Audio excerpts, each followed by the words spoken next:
خواجہ صاحب، آپ کو کیا لگتا ہے یہ جو فیصلے آئے ہیں اس کے نتیجے میں کہا جا سکتا ہے کہ ہواؤں کا رخ بدل رہا ہے اور پی ٹی آئی کے لیے اب ریلیف کا سماں ہو سکتا ہے کبھی نہ کبھی؟ دیکھیں، ہواؤں کا رخ تو نہیں بدل رہا، لیکن ہواؤں کو مجبور کیا جا رہا ہے کہ وہ اپنا رخ بدل لیں۔ وہ اچھا۔ کس طرح کہ میں اس کو جو سمجھتا ہوں سچویشن کو، وہ یہ ہے کہ اصل سوال یہاں پہ جو عوام پوچھ رہی ہے وہ ہواؤں کے رخ کے مطابق کہ کیا عمران خان رہا ہو جائیں گے؟ تو میرا جواب یہ ہے کہ اگر عمران خان قانون کی گرفت میں ہے تو پھر تو رہائی اگلے ہفتے ممکن ہے، اچھا۔ کیونکہ ان کا ایک کیس رہ گیا ہے جس میں ان کو سزا ہوئی ہے، اور سسپینشن آف پنشمنٹ ایک قانونی طریقہ کار ہے۔ ہائی کورٹ میں ڈوگر صاحب کی مرہون منت ہے، 8 ماہ ہو گئے ہیں، وہاں پہ پینڈنگ ہے، نہ وہ اس کو کینسل کرتے ہیں نہ اس کو فکس کرتے ہیں۔ تو اگر یہ قانون کی بات ہے، اگر یہ، لیکن حقیقت جو ہے وہ یہ ہے کہ یہ حکومت کی قید میں ہے، یہ ایک سیاسی قید میں ہے، چند لوگوں کی فکر، پریشانی اور خوف کی وجہ سے قید میں ہے، اور اس کی وجہ سے آپ یہ سمجھ سکتے ہیں کہ ان کے لیے ابھی کوئی امیجیٹ ریلیف نہیں ملتا نظر آ رہا۔ اب مجھے یہاں پہ D G I S P R صاحب کی بات پہ میں مکمل انڈورس کرتا ہوں جنرل صاحب کی بات کو کہ 9 مئی جو ہے وہ عوام کا مسئلہ ہے، عوام کا کیس ہے، اور یہ اسٹیبلشمنٹ کا کیس نہیں ہے، اور اس کو قانون کے مطابق حل ہونا چاہیے۔ لیکن honourable director general I S P R صاحب، آپ ذرا آئیڈینٹیفائی کریں کون عوام کے کیس کو روک رہا ہے جس کی وجہ سے پورا ملک رکا ہوا ہے۔ پنجاب گورنمنٹ، پنجاب کے آئی جی صاحب، عمران خان کے کیس میں ابھی تک چلان پیش نہیں ہوا 9 مئی کا، ابھی تک جو چارج شیٹ ہے، جو انڈائٹمنٹ ہے، جو فرد جرم ہے جو 14 دنوں میں دینی ہے، وہ نہیں ہوا، تو ٹرائل کورٹ نے تو کام ہی کوئی نہیں کیا۔ لیکن اب سپریم کورٹ نے کہہ دیا نا 4 ماہ میں جی آپ میری مقدمات عرض سنیے نا جی، تو کیسز نمٹائیں۔ جی وہ کہہ دیا، لیکن آپ دیکھیے اگر ٹرائل کورٹ ان کو بری کر دیتا ہے تو یہ 2 سال بانی کے کون واپس کرے گا؟ یہ دیکھیں، یہ سیٹل جورسپروڈنس ہے دنیا میں کہ آپ ایسے کیسز میں بیل دے دیتے ہیں۔ اچھا، اب آپ بتائیے کہ لوگ کہتے ہیں کہ اس کی کیا وجوہات ہیں، تو اس لیے میں سپورٹ کرتا ہوں کہ قانونی طور پہ اس مسئلے کو حل ہونا چاہیے میرٹ پہ، اور یہ عوام کا مقدمہ ہے، اور دودھ کا دودھ پانی کا پانی ہونا چاہیے۔ جس نے کیا ہے، جس نے جرم کیا ہے، اس کو سزا دیں، لیکن نظر آئے کہ جسٹس ہو رہا ہے۔ اب آگے چلتے جو ہیں۔ مذاکرات کے حوالے سے چہم گوئیاں ہو رہی ہیں، نہیں، مذاکرات تو جی دیکھیں یہ تو سب جعلی کام ہے، یہ تو پروپیگنڈا ہے نون لیگ کا، کوئی مذاکرات نہیں ہے۔ وہ بار بار کہہ چکے ہیں، روز ایک بات آتی ہے، کچھ آ جاتا ہے۔ آپ کو لگتا ہے کہ لیبا خان کے 2 بچے پکڑے جائیں اور مذاکرات ہو رہے ہیں؟ میں اس پہ نہیں جاؤں گا۔ Why should I waste my time on things which are not important? اب میں آپ کو عرض کرتا ہوں کہ مجھے کیسے لگتا ہے کہ بانی کی جو رہائی ہے وہ قریب ہو گئی ہے۔ یہ بڑا اہم نقطہ ہے، میں 2 منٹ میں آپ کو ایکسپلین کر دیتا ہوں۔ پہلا میرا پوائنٹ یہ ہے کہ سپریم کورٹ کے لیے یہ ہاپسنس چوائس تھا، جو ٹرائل کورٹ میں بیل ہو جانی چاہیے تھی۔ سپریم کورٹ میں آج تک کسی سازش کیس میں ایسا نہیں ہوا کہ وہ بیل جو ہے نہ دیں، تو وہ مجبور تھے، سیٹلڈ جورسپروڈنس تھی کہ وہ انہوں نے بیل دینی تھی۔ تو مجھے اچھا لگا کہ انصاف نے آخر اس کا بول بالا ہوا۔ لیکن وہ یہ بھی کہہ رہے ہیں نا کہ عدالتی آبزرویشن کا ٹرائل پر کوئی اثر نہیں ہوگا، کوئی فرق نہیں پڑے گا۔ وہ دیکھیں جی، وہ تو ہائی کورٹ نے دیکھیں اسٹرکچر پاس ہونا چاہیے تھا۔ دیکھیں میڈم، آپ کو میں یہ کلیئرلی بتا دوں کہ جو ہائی کورٹ نے کام کیا ہے، وہ میں پاکستانی پالیٹکس کی بات نہیں کر رہا، وہ یونیورسلی ایکسیپٹڈ بات ہے کہ ان کے وہ جو انہوں نے جو merits of the case discuss کیے وہ غلط تھے۔ اچھا، اگلی بات سن لیں۔ اگلی بات یہ ہے کہ سسٹم کی ہمیشہ لمٹس، میں 34 ایئرز اس سسٹم کا حصہ رہا ہوں، اسٹیٹ اپریٹس کا حصہ رہا ہوں۔ سسٹم کو جتنا مرضی ظلم کر لیں، جتنا مرضی سسٹم گندگی پھیلا دے، کچھ کر دے، لیکن اس کی ایک لمٹس ہوتی ہیں۔ سسٹم پھر چوک کر جاتا ہے، system start throwing back. Judiciary آپ کی اس وقت جو ہے وہ چوک کر گئی ہے، اور سسٹم اب مزید غلاظت اور گند اور جھوٹ اور ناانصافی برداشت نہیں کر رہا۔ اور تیسری بات یہ ہے جو بڑی اہم ہے، یہ انتہائی اہم ہے، سیاسی نقطہ ہے، سمجھ لیجئے کہ بانی نے عمران خان نے سرنڈر نہیں کیا، اور اس کو ایک بات پتہ ہے اچھا کہ عوام نہیں نکلی اس کو رہا کرانے کے لیے، کہیں نہیں نکلی، ایسی کہیں جی عوام بڑی نکل آئی، لیکن ہی نوز کہ نون لیگ اور پیپلز پارٹی اور اسٹیبلشمنٹ صرف مفادات کی وجہ سے کٹھے ہیں، اور کیوں کٹھے ہیں؟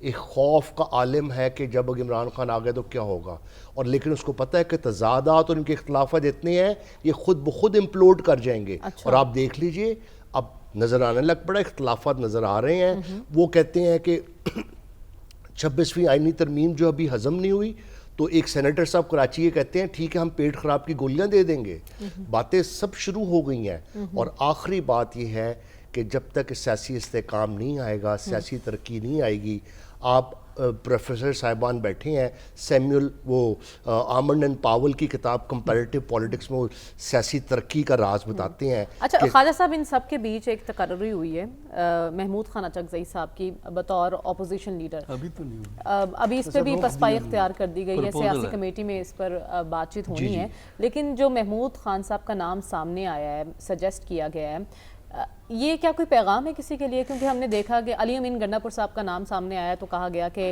یہ خان صاحب نے بڑے سوچ سمجھ کے رکھا ہے، تو اچکزئی صاحب کو کیوں نامزد کیا گیا؟ دیکھیے اچکزئی صاحب کا نام آنا میں سمجھتا ہوں انتہائی امپورٹنٹ تھا اور انتہائی اچھی پولیٹیکل چال تھی، کیونکہ جو ہیں اچکزئی صاحب وہ ہمیشہ کانسٹیٹیوشنلسٹ رہے ہیں، وہ ہمیشہ نواز شریف صاحب کے ساتھ رہے جب نواز شریف صاحب ٹربل میں تھے، وہ آصف زرداری صاحب کو ان کے ساتھ تعلقات بہت اچھے ہیں، تو پہلے والے اپوزیشن لیڈر پہ یہ چارج تھا کہ جو اگریسو ہیں، تو انہوں نے ایک سافٹ آدمی رکھ دیا تاکہ یعنی مفاہمت کا پیغام سمجھا جائے اس نام کو۔ دیکھیں سیاست میں مفاہمت کا مطلب ڈیل نہیں ہے، پلیز اس کو بات آپ سمجھیے، خان نے ڈیل نہیں کرنی، میرے پاس سے آپ کو ایک ہی بات ہے کہ no surrender, no deal, no, he is not cut out for that.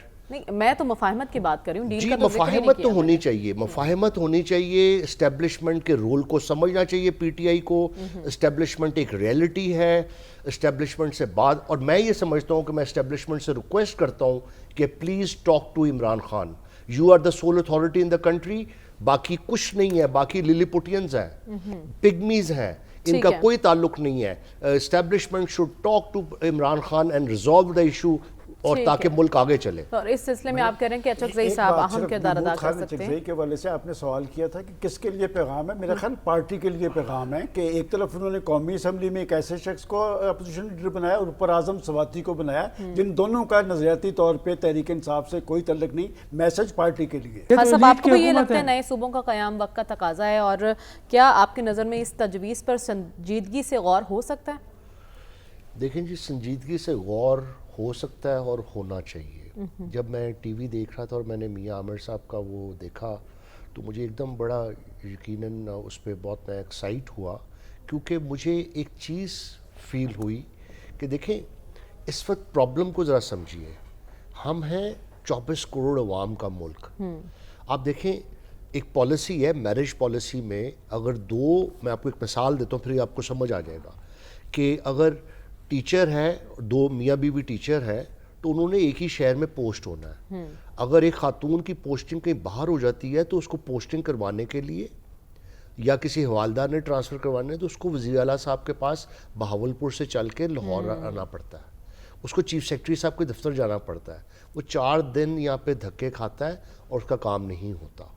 اب دیکھیں یہ نظام جو ہے یہ اب چل نہیں سکتا، یہ آپ کے عوامی مسائل اور عوامی ضروریات جو ہیں اور لوگوں کے جو لوکل حالات ہیں اس کے مطابق آپ نے اپنی پالیسی کو ترتیب دینا ہے اور اپنے وسائل کی تقسیم کرنی ہے۔ اب یہ اسے کہتے ہیں لوکل گورنمنٹ سسٹم۔ اب لوکل گورنمنٹ سسٹم میں جو میاں عامر محمود صاحب کا ایک لاہور کا ماڈل جو تھا کہ جس میں وہ ناظم لگے، میں اگر اس ٹائم کو دیکھتا ہوں تو ایڈمنسٹریٹیولی لاہور ایک بہتر انداز میں چلا، لیکن اب بات اس کو ذرا سمجھ لیجئے کہ جب آپ بات کریں گے پبلک سروس ڈیلیوری کی جو اسٹیٹ اپریٹس نے کرنا ہے اور گڈ گورننس کرنی ہے، وہ آپ کو ڈور سٹیپ پہ اس کو بہتر کرنا ہے، وہ پروونشل چیف بیٹھ کے نہیں کر پا رہے۔ کراچی میں بارش ہو رہی ہے تو پروونشل چیف اس کو نہیں ڈیلیور کر پا رہے۔ آپ نے 18th امینڈمنٹ کے بعد اتنے ریسورسز دے دیے حکومتوں کو کہ 16 کروڑ روپیہ پنجاب حکومت نے جاپان کے اسٹڈی ٹور پہ لگا دیا. یہ اس طرح نہیں چلے گا. اب آپ کو کرنا کیا ہے کہ آپ نے دیکھیں سسٹم کو کرنا ہے ڈیوالو لوکل گورنمنٹ لیول پہ. ڈیوالو میں کرنا کیا آپ نے فنکشنز نیچے بھیجنے ہیں. یہ کس نے کرنا ہے کام؟ یہ تو دیکھیں حکومتوں کا کام ہے نا. جی حکومتوں کا کام جی ہے. حکومتوں کا کام ہے. میں آپ کو بتا المیہ یہ ہے نا خواجہ صاحب، جو جب آپ اپوزیشن میں ہوتے ہیں تب آپ کو لوکل سسٹم بھی یاد آ جاتا ہے، تب آپ جنوبی پنجاب محاذ کی بھی بات کرتے ہیں، لیکن جب آپ کو اقتدار ملتا ہے تو آپ سب کچھ بھول جاتے ہیں. بالکل.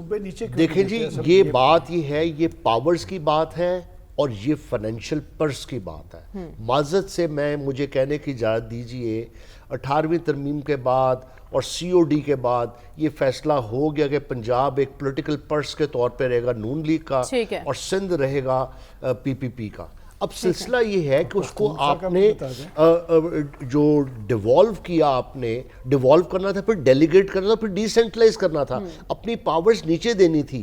ایم پی ایم این اے کے گرداب سے آپ نے نکلنا ہے، آپ نے سیکٹری کے اس ایشو سے نکلنا ہے. دیکھیں اسے کہتے ہیں پوائنٹ آف فرسٹ کانٹیکٹ. جو پوائنٹ آف فرسٹ کانٹیکٹ ضلع میں ہے اس کو امپاور کریں، اس کو فسکل پاور دیں. دیکھیں بھی سیلاب آیا نا، اگر جہاں سے سیلاب آئے، جہاں پہ چارجز ہیں، کوئی فیسز ہیں، کوئی لوکل ٹیکس ہے، اس کو ویو کرنے کی طاقت ہونی چاہیے. اسی طرح نئے فسکل پاورز اس کے پاس ہوں، ایڈمنسٹریٹو پاورز ہوں، تاکہ لوگوں کے لوکل سلوشنز دے سکے. لیکن یہ ہوگا کیسے؟ دیکھیں 2/3 میجورٹی چاہیے آپ کو پروونشل گورنمنٹ سے صوبائی، یہ جو ہمارا اس وقت آئین ہے. اس کے لیے دیکھیں ایک گرینڈ ڈائیلاگ رکھیں. سب سے پہلے تجویز بہت اچھی ہے اور اس پہ ایک کام شروع ہو جانا چاہیے، اور کام شروع ہو کے یہ سب کو ساتھ لے کے چلنا پڑے گا. پریزنٹلی دونوں پولیٹیکل پارٹیز نہیں چاہیں گی جو اس حکومت میں ہے. پی ٹی آئی کے منشور میں لکھا ہوا ہے کہ آلریڈی وہ ہونی چاہیے، پروونسز بننے چاہیے. اور آپ کو میں بتا دوں ایک بات کہ پروونشل اسمبلی جو پنجاب کی ہے وہ آلریڈی اس طرح کی ریزولوشن پاس کر چکی ہے. تو جب تک صوبائی اسمبلی 2/3 میجورٹی سے ریزولوشن پاس نہیں کرے گی تو پھر یہ پارلیمنٹ میں جائے گا. تو اس پروسیس کے لیے آپ کو پوری پولیٹیکل پارٹیز کو ساتھ لے کے چلنا پڑے گا. اوپن ڈیبیٹ کرائیں اور let's discuss it with open heart. ہم نے لوگوں کے مسائل حل کرنے ہیں، اصل بات یہ ہے.